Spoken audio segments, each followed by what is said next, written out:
Welcome to Ghana. Welcome to Ghana. Welcome to Ghana.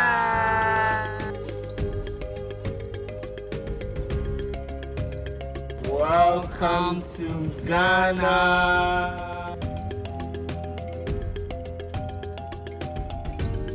Akwaba, back Ghana.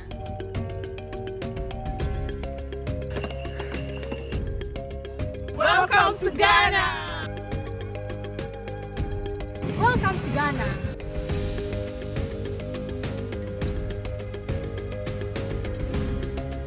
Welcome to Ghana.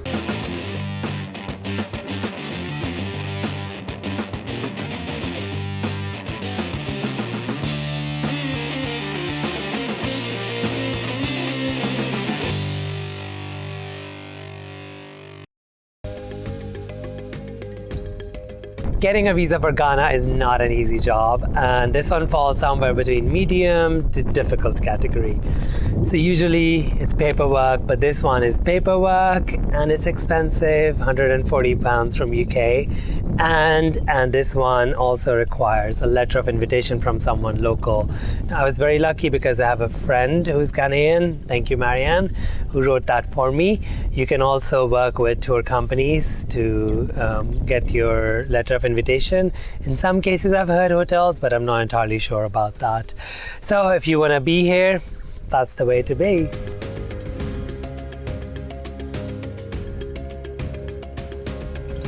If you want to enter Ghana, you need to bring your yellow fever vaccination certificate.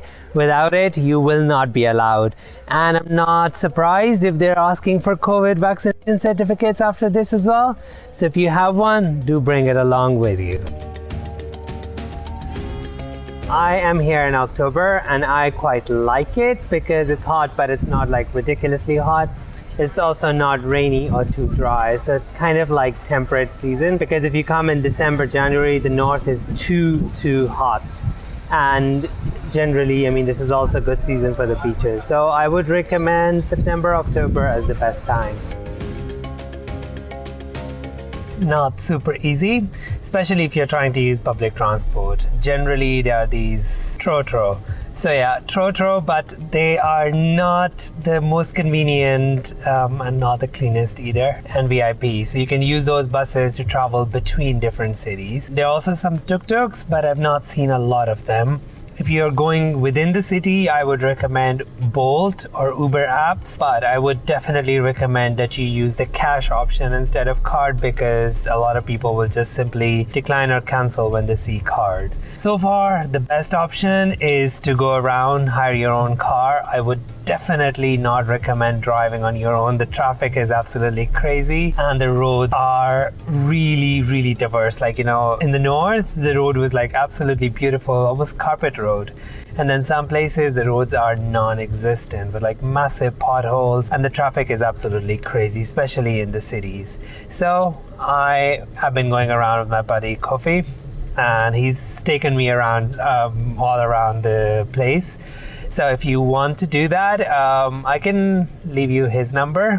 If you want, you can reach out to me, or generally you can hire a car with the driver. On average, it is about 400 to 500 cedis a day, depending on where you go, and that includes petrol. I mean, if you're going further distance, it might be a bit more, but generally that's the idea. So that's how you get around Ghana. Do you agree? Yes. All right, you have the approval. Public transport is a bit chaotic. It's really cheap, but it's really chaotic at the same time. You can look all around me. I'm taking a public transport thing somewhere, and if you want to experience this, I would at least recommend you do it once. Generally, I think taking a car is easier. Up to you. To be honest, in all honesty, you can do it on your own. The reason for getting a guide is because there are certain things that you wouldn't understand, or there are places you wouldn't be able to navigate without a local, like, you know, the markets, and it can be really chaotic. So you can do it on your own, but I would recommend getting a guide, or reach out to locals, they're really nice and friendly, and they're amazing, and they're really, really hospitable. So I had great time with Prasha in Kumasi, and I met some people in Accra, so it's really good. I would recommend Black Route Tours. Those guys are really, really helpful and amazing, and they operate in Tamale, in Kumasi, and in Accra, so you can go around with them as well. So yeah, that's the idea behind getting a guide here.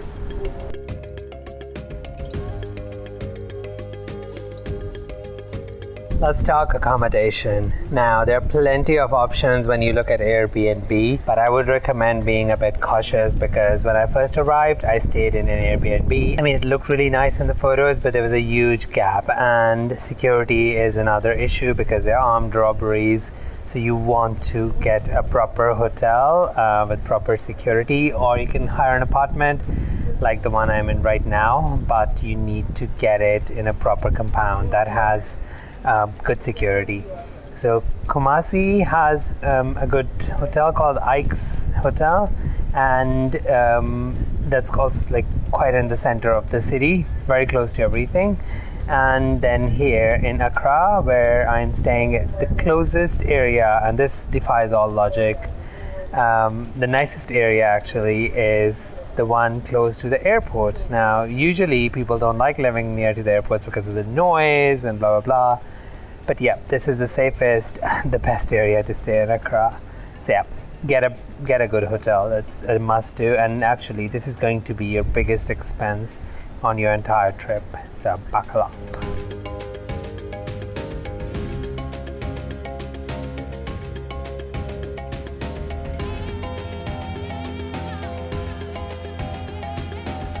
I would definitely recommend around 7 to 10 days if you want to try some safari in the north, you want to see Kumasi, you want to see Cape Coast, Accra, you want to see the beaches in Atta, you need 7 to 10 days. So I'm spending about 8 to 9 days here, which covers quite a lot of the country, and I think that's a good amount of time to spend here.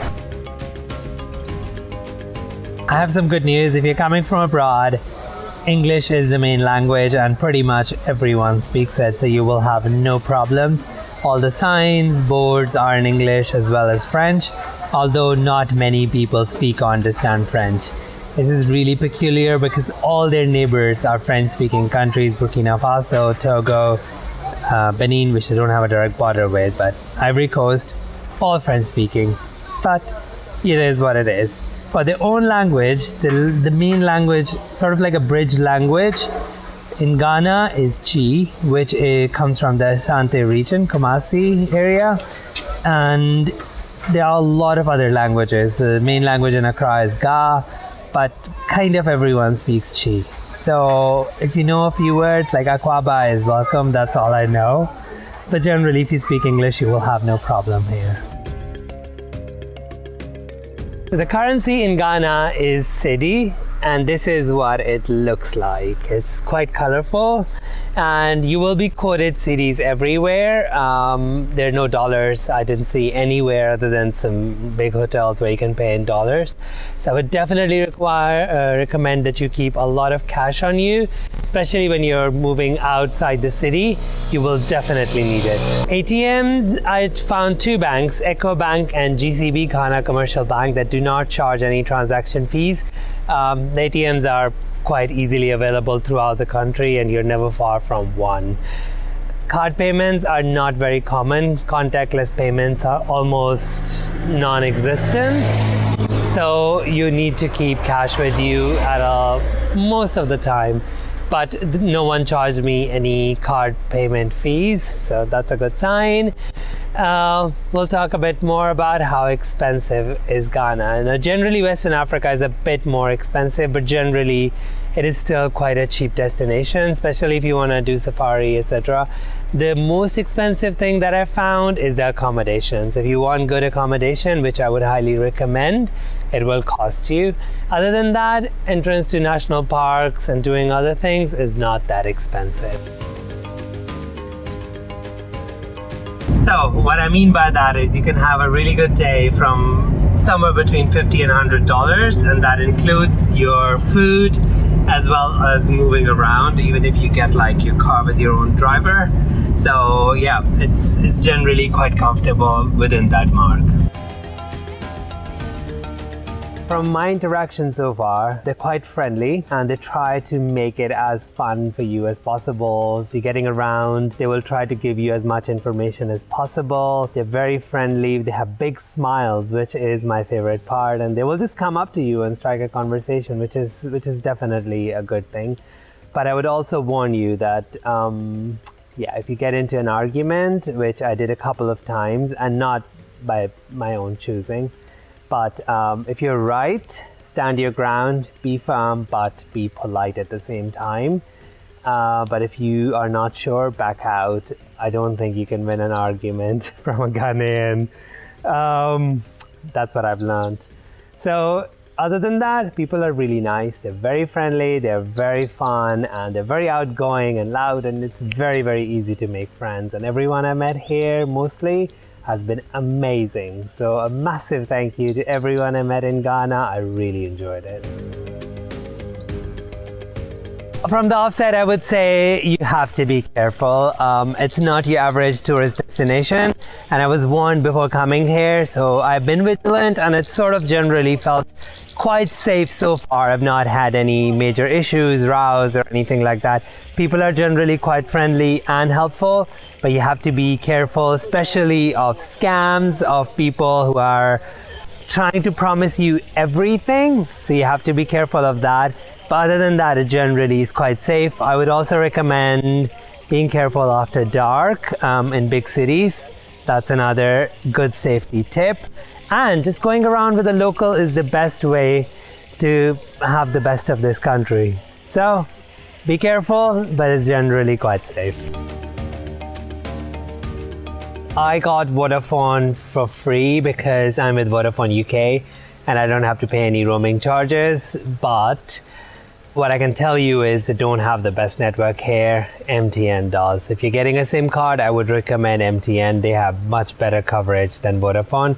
You can also use the MTN Momo, which is like a mobile payment thing. So you can use that to send money to or pay bills anywhere in Ghana. Internet is not that great. It's not very fast even in the cities. So if you're looking to like do some high-speed remote working, I don't think it's gonna be very great, like I found out. Wi-Fi is also not very readily available, especially the more you go outside the city, the more difficult it is to get internet. So I would recommend MTN if you're getting, and yeah, don't expect a lot from internet speed. In Ghana, they use UK style plugs, you know, the 3-prong ones. So come prepared with those. Although I've seen most of the hotels do provide those flexi converters, so you can use the European style as well, but the official one is actually the UK style. Unfortunately, you cannot drink tap water, so you need to get bottled water everywhere, but it's quite freely available, so it's not going to be a big issue. But yeah, a side effect of it is you will see plastic bottles everywhere, especially on the beaches. The biggest disappointment that I found in Ghana is how the police acted. So I had 2 incidents where the policemen tried to get money out of me. So because there are a lot of robbers coming back from Cape Coast to Accra, there were a lot of checkpoints, and 2 of those checkpoints the police actually wanted to get money. One because one wanted to be my friend, and then he thought, you know, I should not just leave my friend be, and the other one said something to the driver and that amounted to some offense, but he didn't want the driver to pay, he wanted me to pay. But I stood firm, and yeah, that's how it ended. They're not forceful or anything, just it's a bit disappointing because you don't expect that from the police, right? I had a couple of incidents where people wanted the attention, and I decided not to engage because I knew where I was leading, you know, being friends, and then what are you leaving your friend? I have to stress this is not like very few, only 2 incidents throughout my 8-9 days here.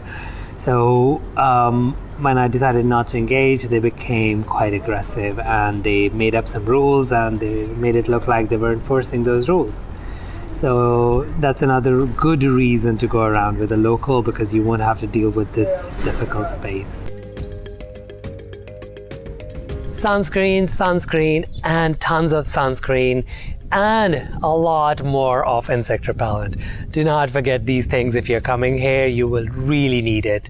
And your sunscreen just, basically just melts down after a while because it's so nice and warm here. So you will need to keep applying. So make sure you bring enough stock. I would also recommend using anti-malarial tablets. My system doesn't agree with them, so I stocked up on the extra insect repellent. So don't forget these. It is really hot, so make sure you drink plenty of water and have some electrolyte replacements. Otherwise, this place just took it out of me yesterday. I was just so exhausted by the end of it. Beware of the scams and the scammers. It can be quite interesting to deal with. The most interesting and the most manipulative one I dealt with so far is the one outside Elmina Castle. So I was going in and this guy asked me my name and how I spelt it, and by the time I came out he had it written on a shell as a gift, and then he wanted some money for it. I decided not to give him any because I thought it was a bit emotional manipulative. It's up to you how you want to deal with it. I would recommend not engaging if you're not interested in buying anything. Also, going into a lot of monuments and places, you will get that. The people want to sell paintings or something, and they go like, most common chat up line is, "Hey, where are you from?" So yeah, be careful. If you're going to Ghana, I would definitely recommend getting some anti-malarials or prophylaxis, because I didn't and I caught malaria, and I promise you it's not fun at any level. It's been really rough for the last 3-4 days, especially. I'm on treatment now, but yeah, it's not fun. So talk to your doctor before you go and choose the best option, and yeah, definitely do it along with the insect repellent. If you haven't already, do subscribe, like, and comment. I always love some feedback. This is how you do it.